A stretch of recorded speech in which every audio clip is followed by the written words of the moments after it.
आगे जो हम लोगों ने पॉइंट करना है वो है गोल्डस्मिथ। गोल्डस्मिथ कहते हैं सोनारों को। इस पॉइंट में क्या कहते हैं कि उस वक्त में, पुराने वक्तों में लोग सोनारों पर एतबार करते थे, ट्रस्ट करते थे लोग।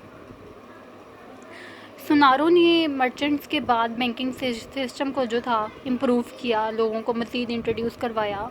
इस तरह से जो बैंकिंग सिस्टम था वो मज़ीद आगे बढ़ा। पॉइंट नंबर 1 है गोल्डस्मिथ में, सोनारों में। इसमें देखते हैं कि क्या कहते हैं, सेफ कस्टडी।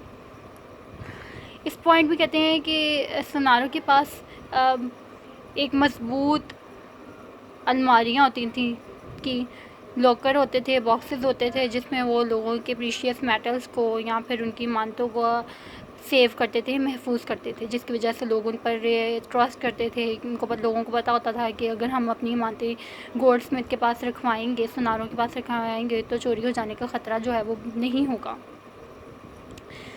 तो लोग क्या करते थे, सोनारों पर एतबार होने की वजह से इनकी रेपुटेशन भी अच्छी थी सोनारों की, तो लोग अपनी जो कीमती चीज़ें होती थी वो सोनारों के पास रखवाते थे, क्योंकि उनके पास सेविंग फैसिलिटी भी अच्छी थी। तो इसी वजह से लोग सोनारों पर एतबार करते थे। आगे आते हैं सेकंड पॉइंट पर, beginning of cash, beginning of cheque, sorry, ठीक है।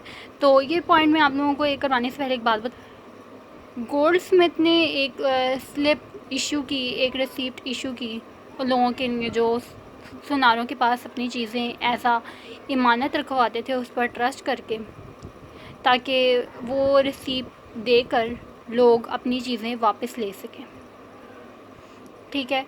सेकंड पॉइंट पर आते हैं, क्या था, बिगनिंग ऑफ चेक।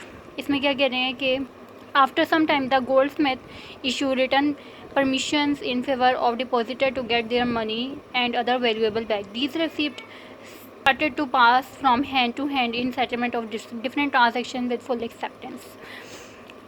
कुछ वक्तों के बाद सोनारों ने एक रिसीप्ट जो थी वो जारी की, जिसमें डिपॉजिटर के फेवर में, जिसका मकसद था कि अगर किसी शख्स ने सोनार के पास अपने पैसे या फिर अपनी कोई भी कीमती अशिया रखवाई हुई है, तो वो उसे इस्तेमाल करेगा, उस रिसीप्ट को इस्तेमाल करेगा और अपनी चीज़ें जो हैं उस रिसीप्ट के ज़रिए से आसानी से निकलवा सकेगा। बिल्कुल आज के वक्तों में अगर हम देखें तो बैंक भी यही काम करता है कि कस्टमर चेक के ज़रिए से अपने ही पैसे बैंक से निकलवा सकता है। तो बैंक चेक का इस्तेमाल करता है पैसों को निकलवाने के लिए। चेक का हम इस्तेमाल ऐसा मनी भी करते हैं, ठीक है। एक रिसीप्ट होती है चेक, ठीक है, एक प्रिंटेड स्लिप होती है जिसको हम पैसे निकलवाने के लिए इस्तेमाल करते हैं बैंक से। गोल्डस्मिथ वो लोग थे जिन्होंने इस चेक का जो कंसेप्ट था वो लोगों को दिया, और गोल्डस्मिथ की वजह से लोगों को चेक के बारे में पता लगा। आखिरी पॉइंट पर आते हैं आज के, expansion in business. Expansion of business, इस पॉइंट में क्या कहते हैं कि जब लोग सोनारों के पास अपनी चीज़ें, अपनी कीमती अशिया या फिर अपने पैसे रखवा कर जाते हैं इमानत के तौर पर, तो गोल्डस्मिथ ने ये देखा कि सोनारों ने ये देखा जो हमारे पास लोगों की इमानतें पड़ी होती हैं वो फालतू में पड़ी होती हैं, मतलब वो किसी के काम नहीं आती हैं, ना उनके काम आती हैं और ना ही जो लोग अपनी चीज़ें रखवा कर जाते हैं ना उनके काम आती हैं और ना ही सोनारों के काम आते हैं। तो उन्होंने क्या किया कि जो लोग उनके पास अपनी अशिया या फिर अपनी चीज़ें एज आ इमानत के तौर पर रखवा कर जाते थे, वो आगे ज़रूरतमंद लोगों को प्रोवाइड करते थे इंटरेस्ट बेस पर, सूद की बुनियाद पर, ताकि जो लोग उनको इंटरेस्ट दें उस चीज़ पर, तो वो उससे अपना कारोबार चला सकें, अपनी इनकम गेट कर सकें, अपना प्रॉफिट जनरेट कर सकें।